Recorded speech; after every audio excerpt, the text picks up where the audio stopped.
Founded in 1991 by patients, the FSHD Society is the largest grassroots network of FSHD patients, their families, and research activists.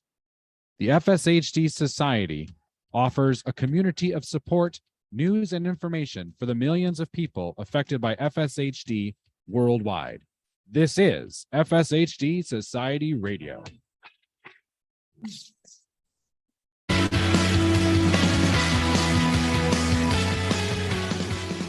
Welcome all to the FSHD Society Radio Show. Thanks for being here on yet another episode. It's been a while since I got to sit in front of you a little bit and talk about some of our great featured guests that we have awesome FSHD stories, and we have a great couple lined up for you yet again for this episode as well.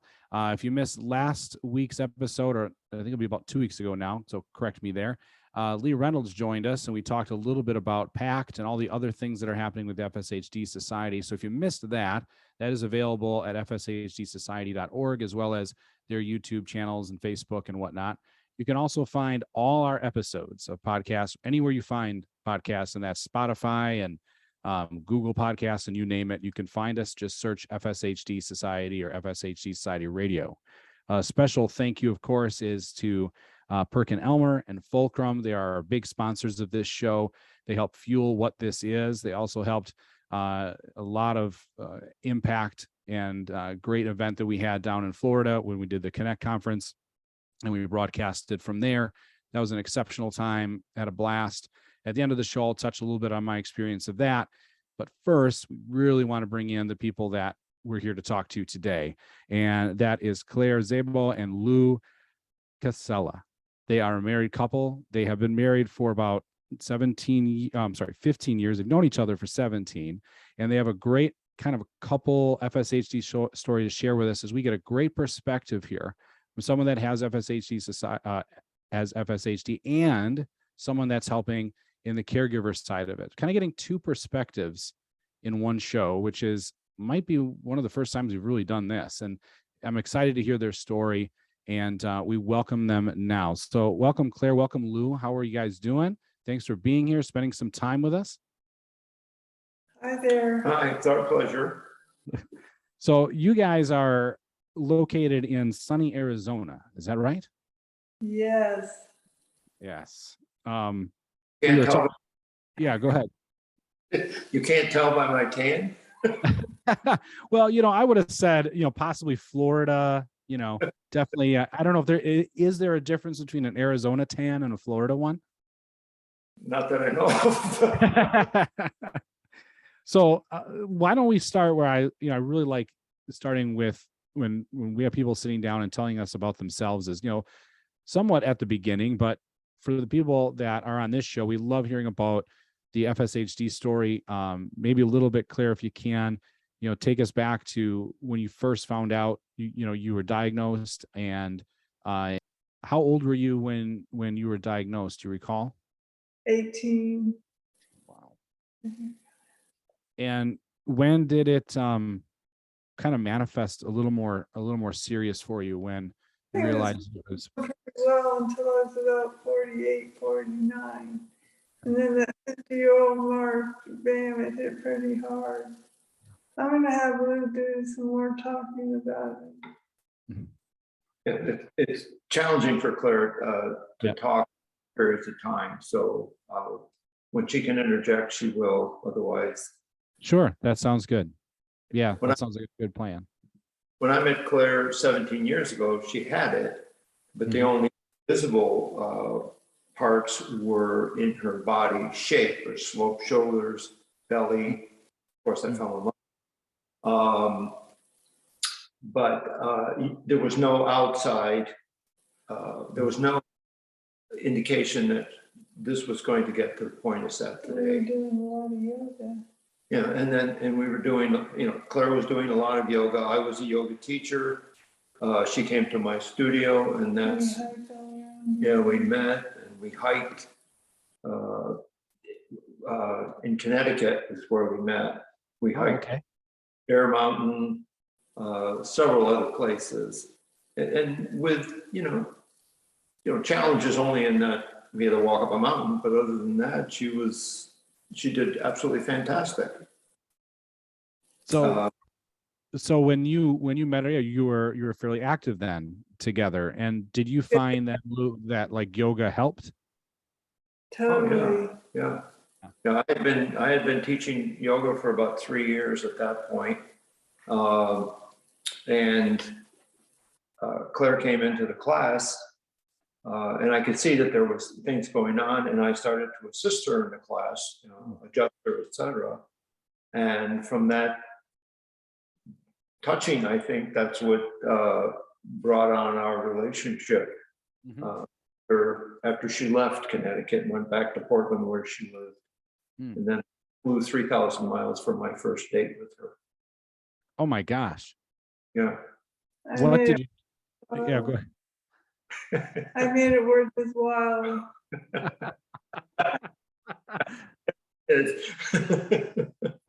Yeah, yeah. So Really, what did you guys do the first date? Basically just stayed together. I had never been to the West Coast in Portland. So we probably went to the waterfalls, went to the ocean, which is quite different than the ocean I'm used to on the East Coast. And, spent time together, just enjoyed each other's company, and found that immediately we were so attracted to each other that it just went on from there. There was never a separation after that, other than, just little time separated so that we could get all of our ducks in a row, because after that, that Thanksgiving, we went and spent 2 weeks in New Zealand, because that's where Claire wanted to move, and I was more than happy to do that. And that's what we did. So in 2005, we went there, came back, sold everything, and then went back to New Zealand,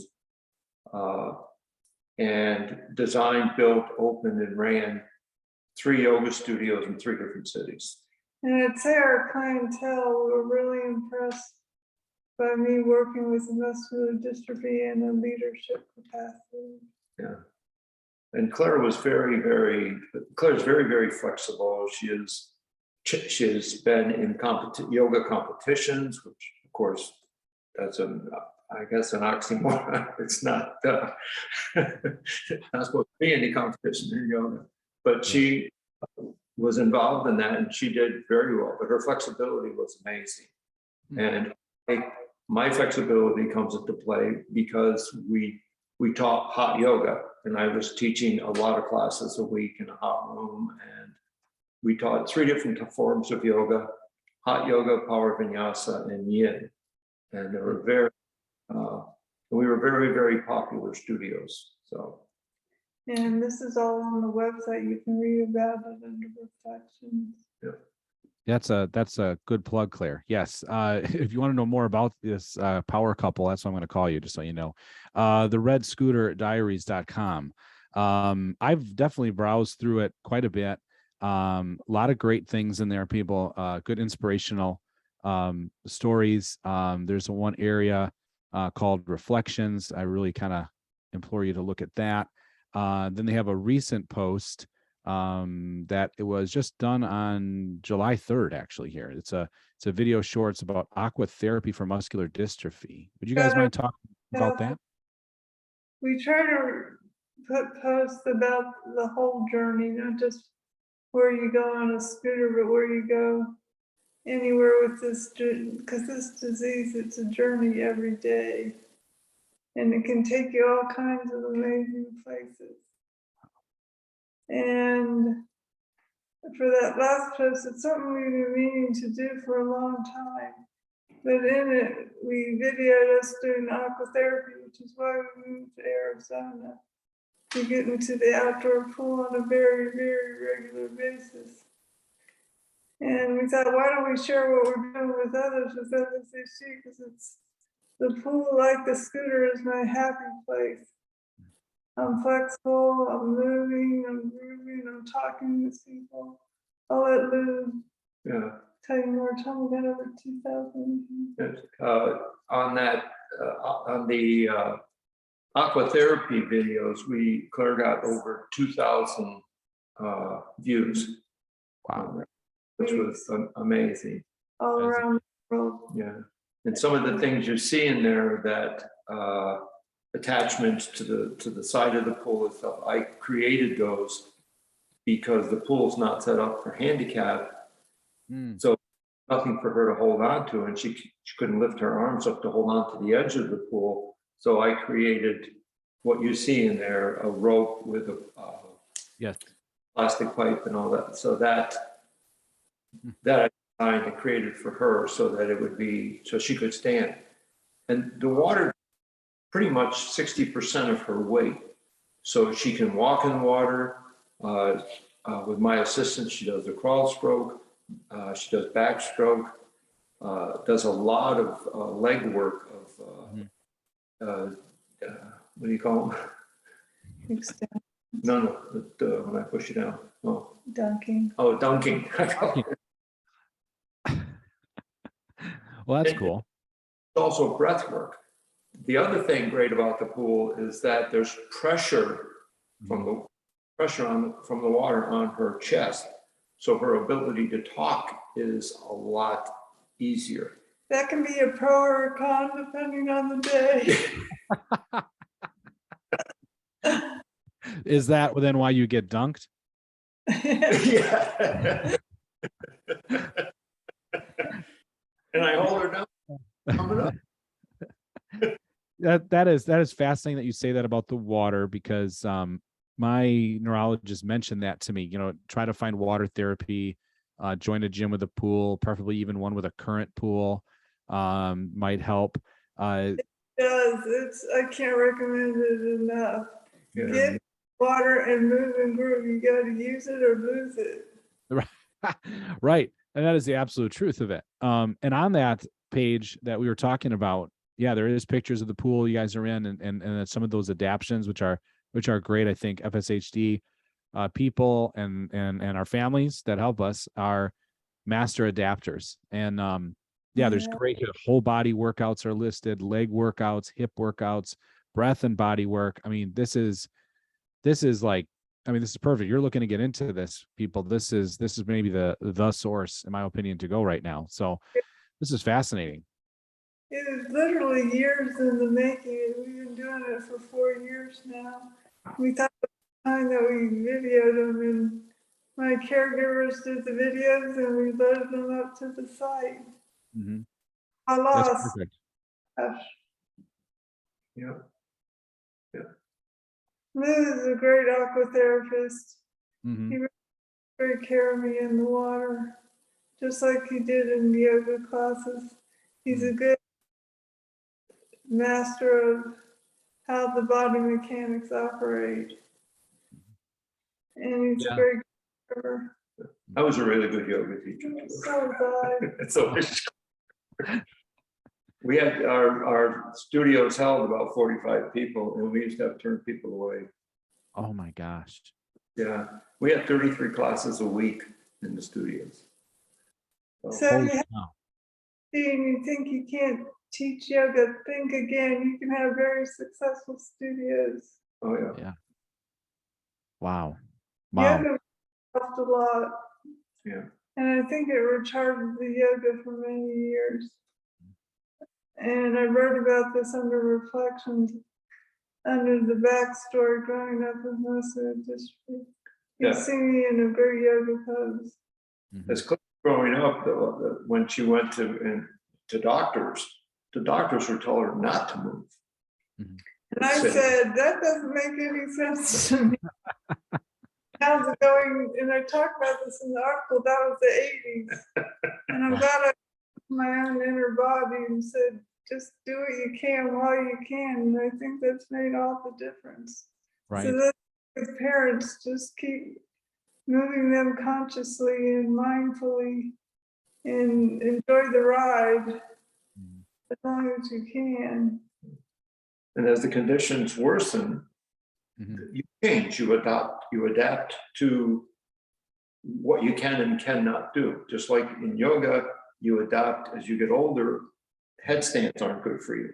the pressure on the neck, et cetera, et cetera. So you adapt with what you do and how you do it. So for Claire, the greatest adaptation is the pool, because of her lack of weight, but also ability to stand, hold on to the bar that I created, stand, because she's sitting or lying down all day. Yeah. Kind of power yoga. Yeah, it is. And we used to do, a few years ago, we actually did yoga in the water because it would support her and she could do warrior two, a whole bunch of different poses that worked for her. But because the weight was taken up, it was much easier for her to do, but yet she could still get the movement, the opening, the extensions and contractions that she needed, et cetera. Yeah, I've done a little bit of yoga at home. A sports medicine person, friend of mine, recommended Sarah Beth yoga, and I feel comfortable doing it at home because I can adapt without people going, "What is he doing?" It would be great to have an in-person teacher, but yeah. Classes should be open to adapting. Yeah, and find the right class, the class where the instructor is willing to work with you within that class, not every pose, but to come and adjust necessary, and also to inspire you, because you'll have those around you. And you may find that there are others just like you in that class. Ultimately, yoga is not about the postures. That's only like 1/10 of it. It's ultimately a philosophy of action, calming the disturbances of the mind.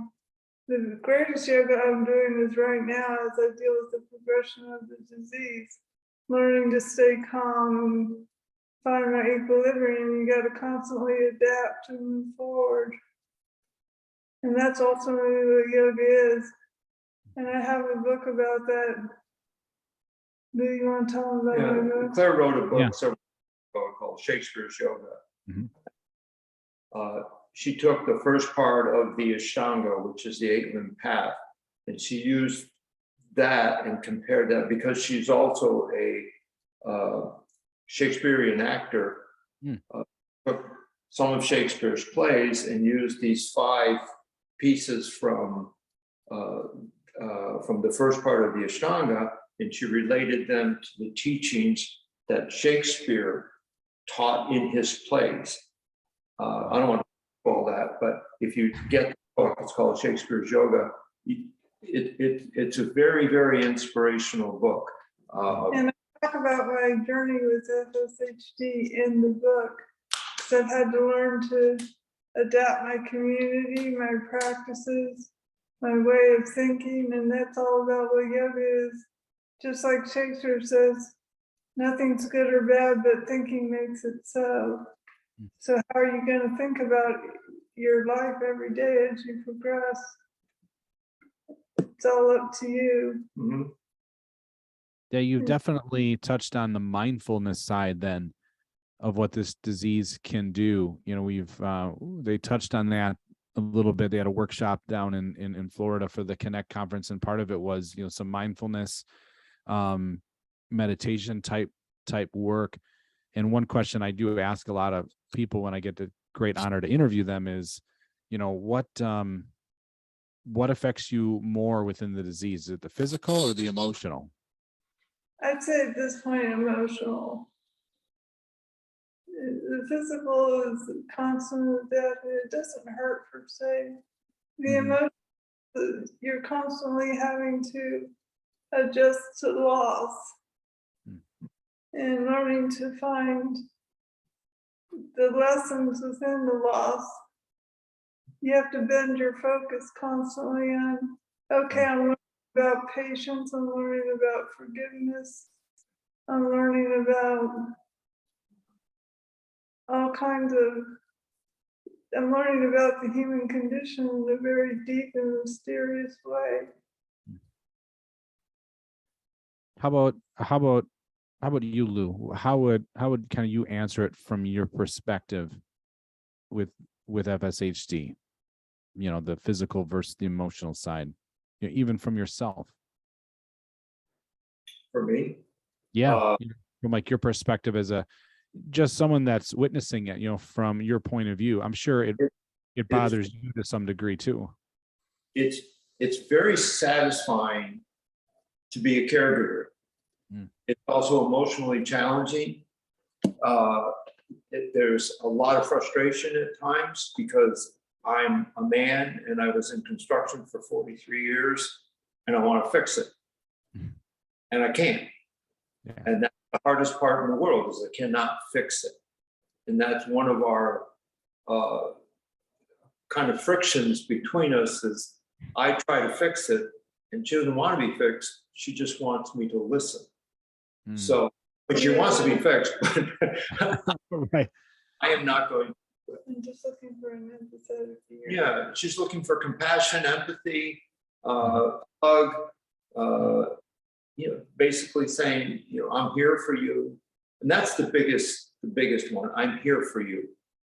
We're all here. Even our other caregivers are the same way. I'm here for you. We're not running away. We're here. We're here to take care of you. And at the same time, in return, she takes care of me because I'm learning through her a deeper form of compassion and empathy that I didn't have before. So now it comes into play. And at times it's very, very challenging because of the amount of movement that I have to do for her. It's like I have a second body that I have to go over and move a lot. So, and that's okay. It's just sometimes especially when you're tired, you have to back off and say, it's okay. You have to say it to yourself. It's okay that I have to do this. And I need to do this and I want to do this. And those are the important things. I want to do this. To be with her, I made a commitment to her 15 years ago in our marriage ceremony, and that's the commitment that has stayed. 6% in health, whatever. Oh, she wants a gift now. I don't know if that's allowed. Awesome. It's allowed. That's great. That's great, man. Yeah. We have had an amazing relationship, and we have done so much together and separately. Before we met each other, we were both very successful in what we did, and then after we met each other, we even became more successful in what we did. Right. So the meeting, whether it's serendipitous or whether I planned this before I was born, and she planned it before she was born, and how we came together, and how our life's paths worked in the different directions that they changed. Changing in the past would have changed our meeting, or we never would have met. She came to the studio I was teaching in only because her friend, who did my practices, told her to come to the studio. You'll like it better than the other one you're going to. And all this, I was worried about my belly weight.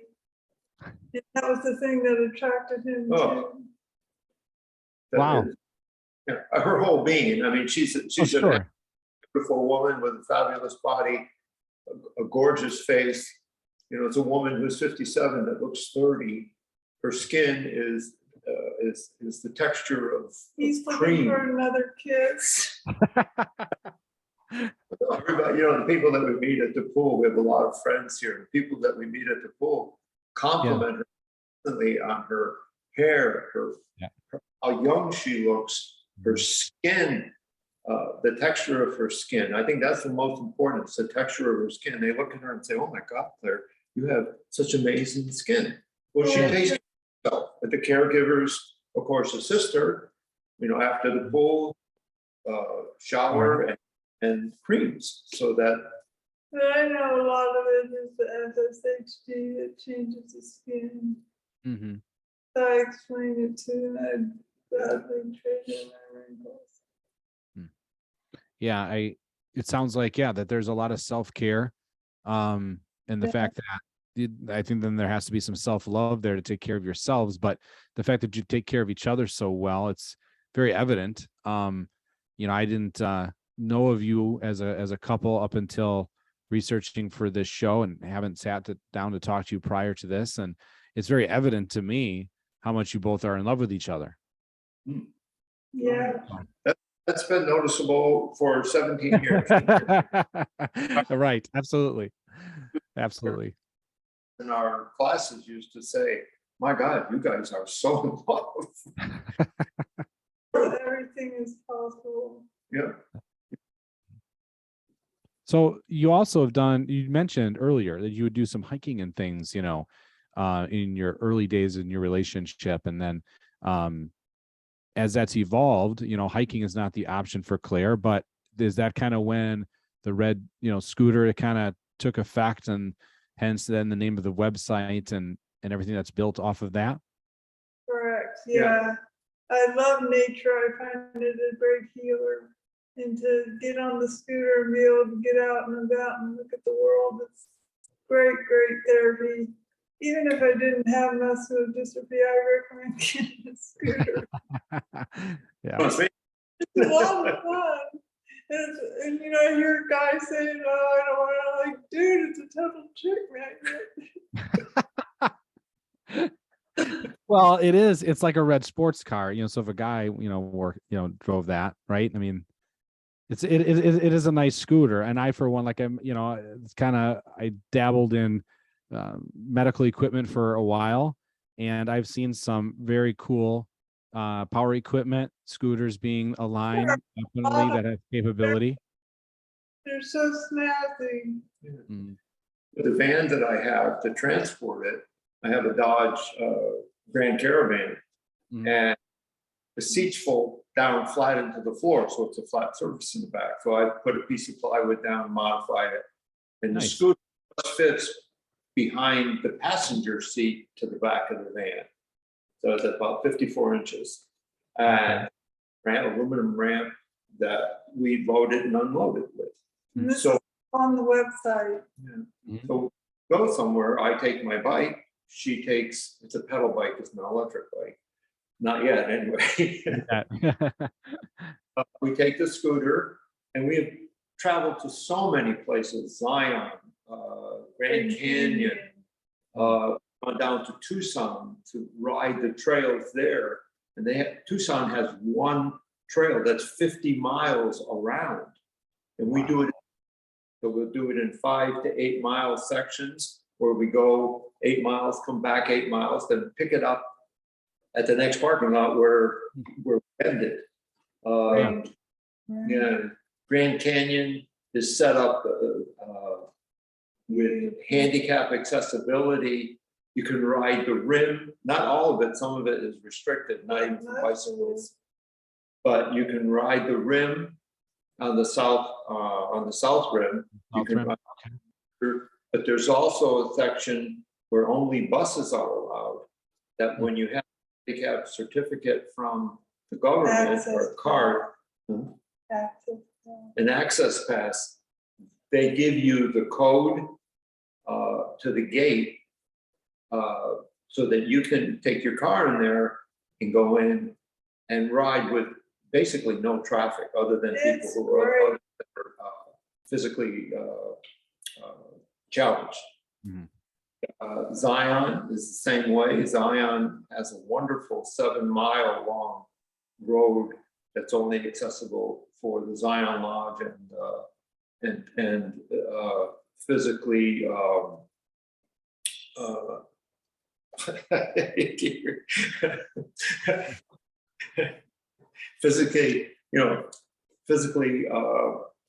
I'm sorry, differently able is what I'm trying to say. Yeah, that's a different, yes, yeah. When you use handicap so long, then you go to differently able, that's yeah, and it is nice to have the accessibility of using that scooter, and the fact that you're both in on the bike. And like on the website, there is a lot of pictures of you guys with there's pictures at Zion National Park that you're talking about, Driftwood Lodge, been a lot of places. Looks like all the way to Oregon, New Mexico, all parts of Arizona. I mean, you're getting around, guys. You're getting around. That's the name of the game. a lot of places to ride. Not only do sections or specific places to ride, but the sidewalks here going through complexes and condominium units and along the sides of the road are all 5 and 6 feet wide. So you have plenty of room.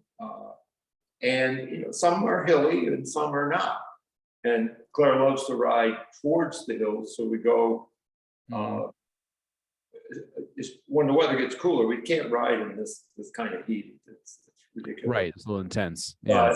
But when the weather gets cooler, we start to go out again. In 2019, Claire rode her scooter 1,000 miles. 1 Wow. mile. Of course, she doesn't mention that I rode my bike 1,000 miles. 2021, she rode the bike, her scooter, 500 miles. Hmm.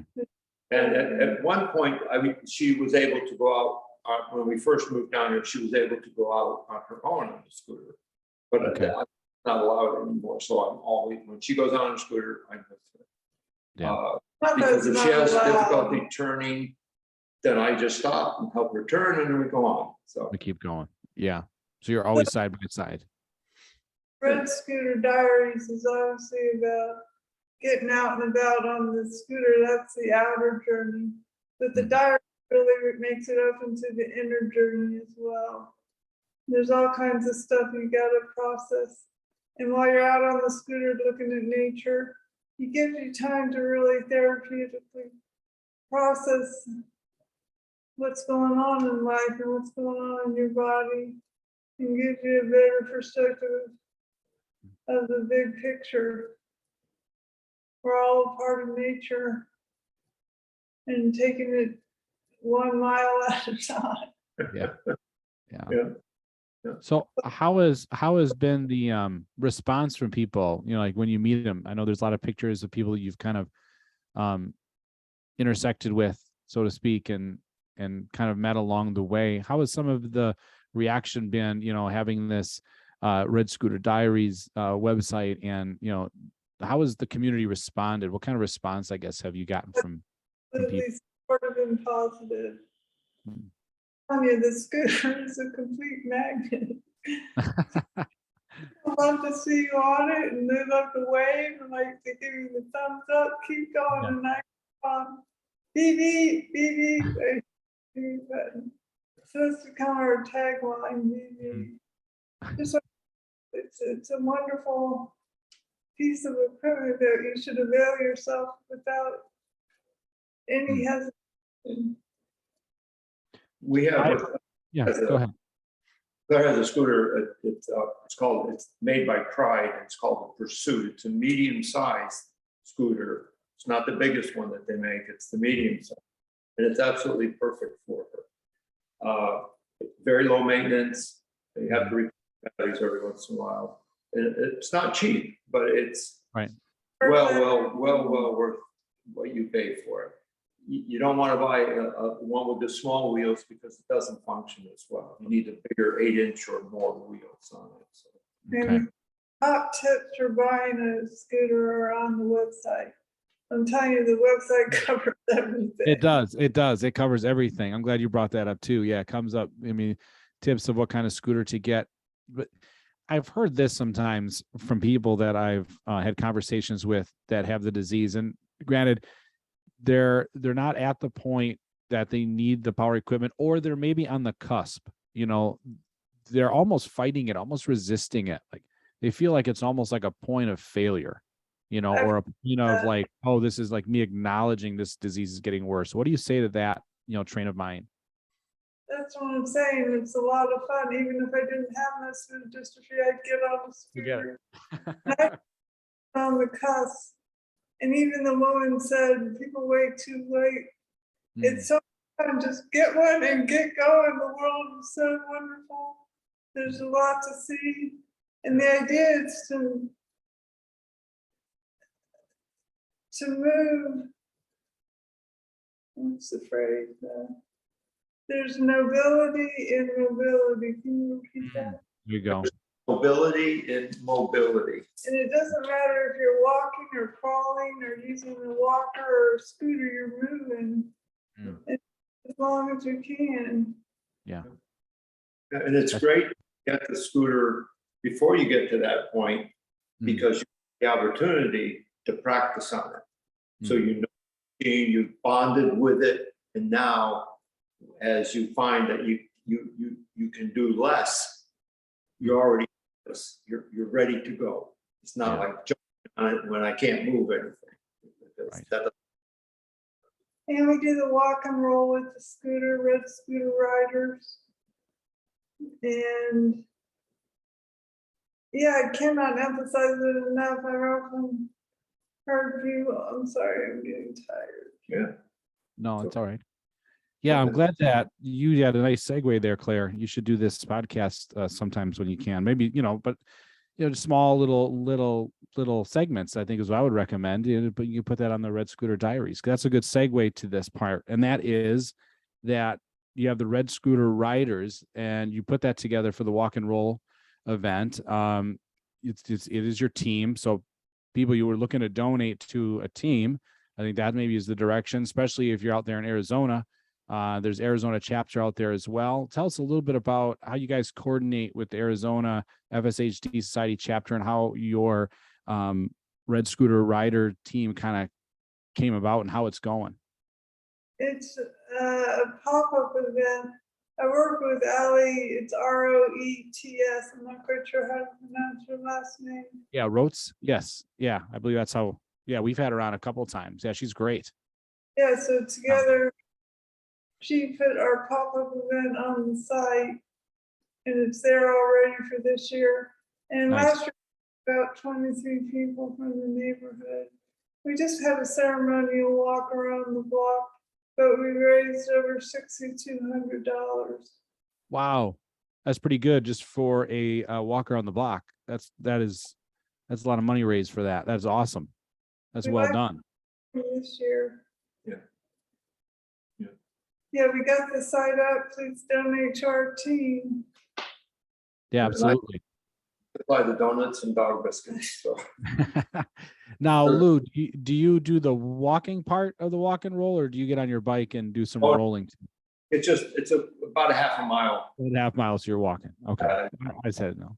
It's a lot of fun and we spend time together, and it raises awareness. Our team is well aware of what's going on with me, and it makes them very supportive, and they've learned a lot by watching Lou and me at the pool, on our bikes, on our scooters. Yeah. Me in the wheelchair. It's a communal disease. It affects everyone who sees it or has it. Absolutely. And it does. You're right. It raises awareness, right, Claire? I mean, it gets people to ask, and then we get to answer what it is and what's happening. And I made that conscious choice to be very loud about it as well.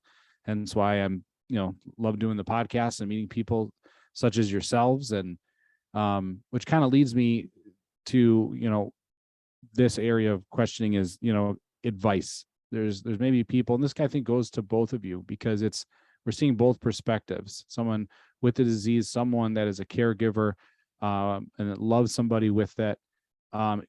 If someone's watching this, listening to it, maybe they're recently diagnosed, and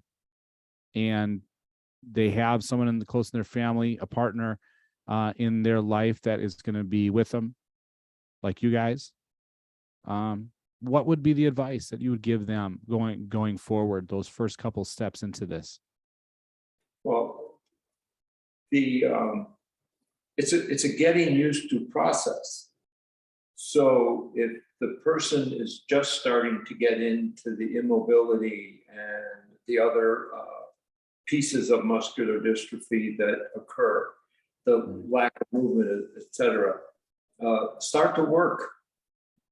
The loved one who's going to be the caregiver start to work. Maybe going to take classes, caregiving. There's so many facilities around that you could go in and look and watch and see how they move people, see how they shift. we, because of Claire's inability to move, we have had to purchase a lift machine for her, electric Right. lift machine, because not for myself, but for the caregivers, because they're with her, during the day. I get more rest at night because I only have to turn her two or three times. But but you have to look at all that, what's going to be needed, what equipment is going to be needed, a wheelchair, what kind of chair. You're going to want a power chair, scooter, a lift, a portable toilet. There's just so much. But start when you know this is occurring, because the doctor can tell you how this is going to proceed. We've been with specialists, 5 specialists in Seattle, and when you ask the question, well, what can I expect? We don't know. We don't know when. We don't know where. We don't know how. It'll happen the way it's going to happen, and they know where it comes from. They know what creates it. Now they're trying to take that gene and have it shut off so it doesn't do this. It doesn't stop the electrical impulse from going to the muscle. One of the things, if you don't mind me interjecting this, one of the things I find a little bit disturbing, these companies like Falcom or some of the other pharmaceutical companies that are working on this, and I know there's another one that just came into play. Remember what that one was called? Okay. When they send out a report, they send out a report that's done in medical terms. I'm a layman. I can build you a house, a condominium. I can build you an airplane hangar, but I have no idea what they're talking about on this. Right. They need somebody to take that and put it into terms that we can understand, to say, okay, this is what this gene is doing, without the big medical jargon, and then say, now I understand. Okay. And my advice is meet the body where it is every day. Be ready to be compassionate with yourself, with your loved ones, with your caregivers. Get ready to learn a whole lot about life in a way that's very poignant and deep and mysterious. It's not always easy, but there's some wonderful life lessons ahead, and they're worth living for. That's great advice from both of you, and that's what we appreciated to have you both on. So we know how to help you donate to your Red Scooter riders. We know how to find all the great information at the Red Scooter Diaries.com. Make sure everyone goes to that. It's a lot of information. You're going to have to chew on this website a little bit, guys, a little bit at a time, because there's a lot of great information there. So I implore everybody to do that. We hear from you. If you're out there reading it, contact us. We're open to questions and comments. It's a communal experience. We're all in this together. Yeah, absolutely. Yeah, Claire says that with areas to contact them, that is also there at the redscooterdiaries.com. There's a spot to leave a comment. Claire has her email there, as well as phone. I mean, that is very generous of their time. Lou does as well. So they are approachable, reachable, and I would implore people that are either struggling with this or just looking to be inspired or make a good connection, reach out to them, follow what they're doing. I wasn't being coy when I said a power couple. Definitely power couple for sure. So thanks, guys, for joining us, spending some time with us, and giving some great advice and sharing your story of how you are together. It's very, very impactful. Thank you. Thanks, Tim. Thank you. So that is Claire and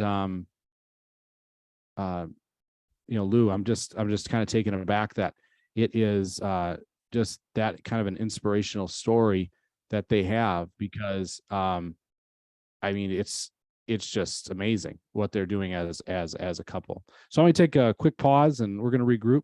we come back, we'll talk a little bit about what else is going on here in the FSHD Society, and got to hear from our sponsors too, folks, right? This is from Perkin Elmer.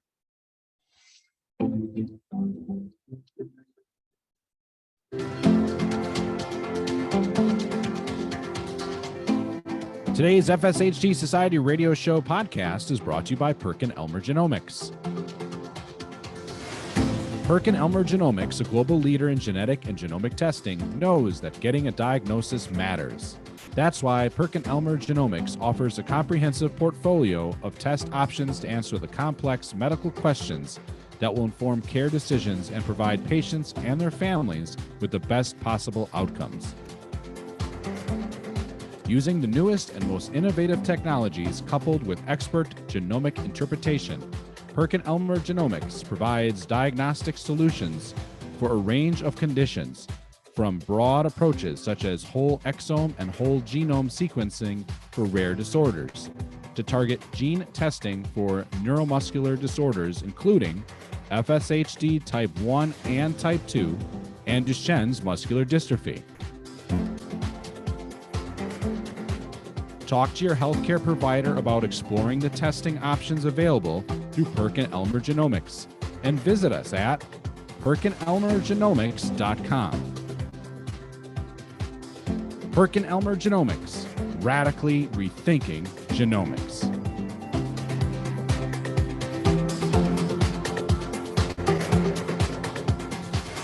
Welcome back to the FSHD Society radio show. Thanks for being here. We had a great conversation with Claire Szabo and Lou Casella. That is a power couple, folks, with the FSHD Society. There's multiple of them out there for sure, but we got a chance to meet one right there today. Claire fighting through FSHD, Lou right by her side, fighting with her.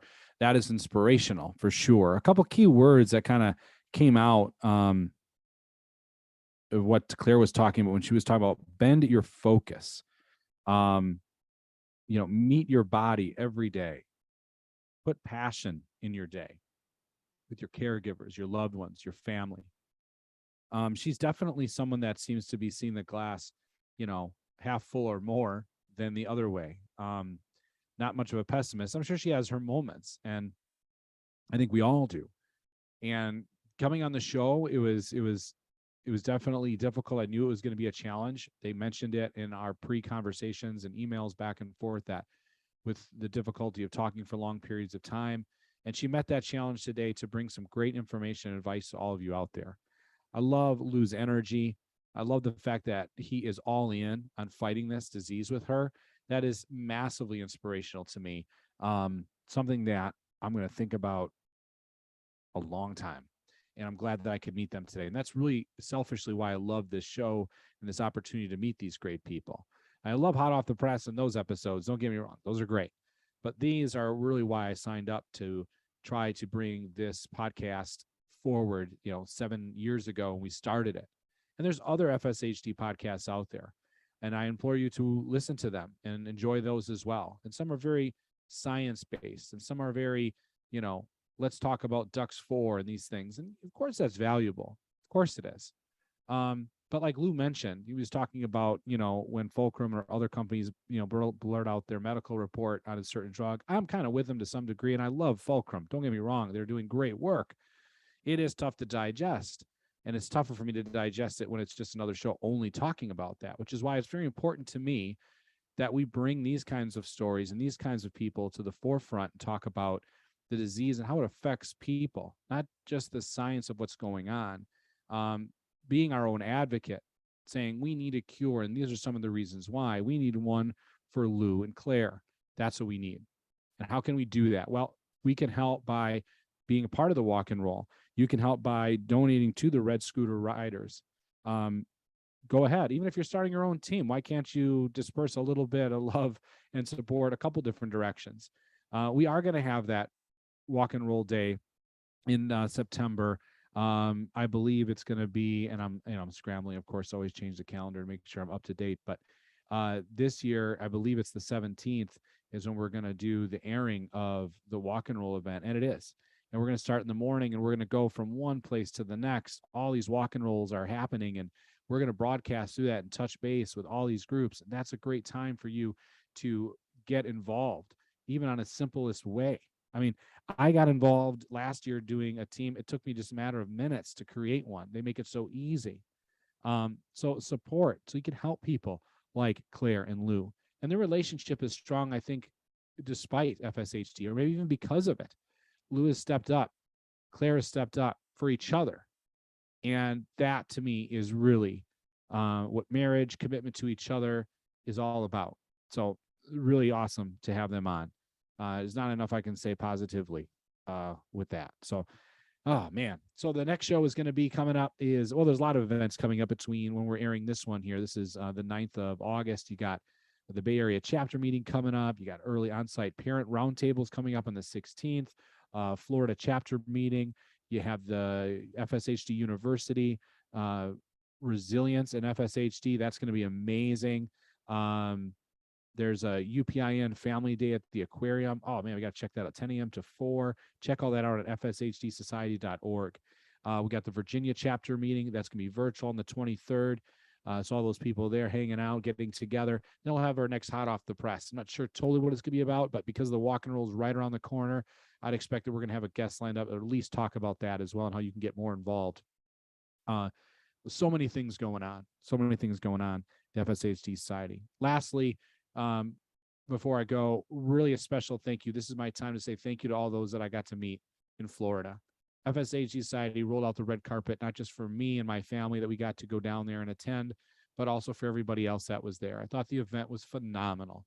The connections, you got to learn about the science of the disease, you got to learn how to handle it, you got to learn about power equipment, you got to learn about hacks, how to adapt, mindfulness. There's so many great things that were talked about.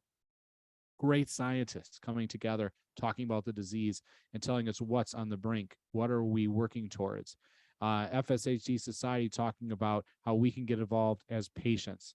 So I know more and more they're loading out a lot more of what was talked about, a lot more of those interviews and things, even the things I did, the people I talked to at the radio table.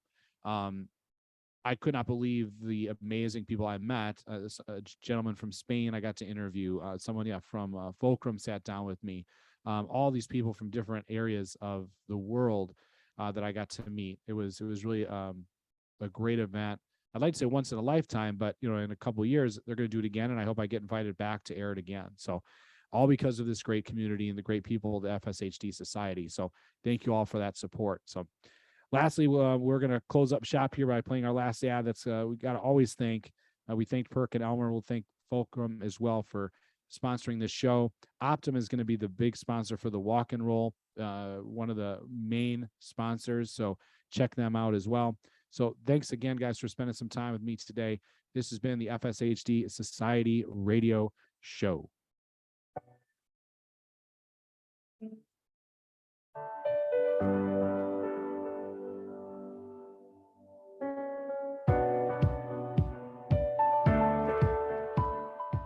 The FSHD Radio Podcast is brought to you by Fulcrum Therapeutics.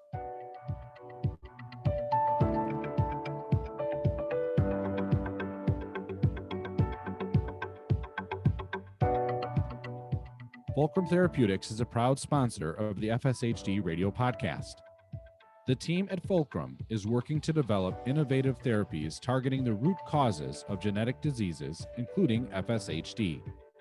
As the only company with a drug in clinical stage development for FSHD, Fulcrum is proud to support programs that are helping more people learn about FSHD and the critical need for research that can lead to new treatments.